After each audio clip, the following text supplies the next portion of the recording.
તો વાત કરીએ અરવલ્લીની, તો અરવલ્લીમાં મામાએ ભાણી સાથે દુષ્કર્મ આચર્યું છે, જ્યાં 13 વર્ષની ભાણીને ફોસલાવી દુષ્કર્મ આચરવામાં આવ્યું છે.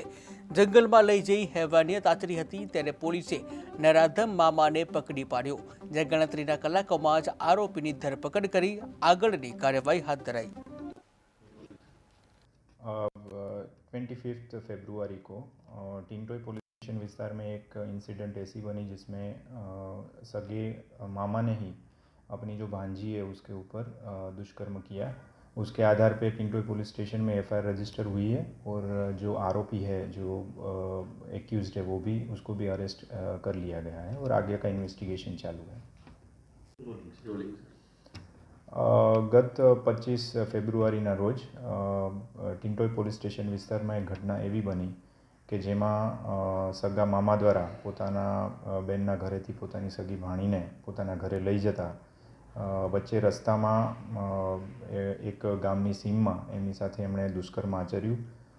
આ બાબત જે છે એ જે ભોગ બનનાર છે દીકરી, એમના પરિવારજનોને ખબર પડતા તાત્કાલિક એ લોકો પોલીસ સ્ટેશને આવેલા અને ફરિયાદ આપતા તાત્કાલિક ફરિયાદ એની નોંધવામાં આવી છે, તપાસ ચાલુ કરવામાં આવી અને જે આરોપી છે, જે સગો મામો છે ભોગ બનનારનો, એની પણ ધરપકડ કરવામાં આવેલી.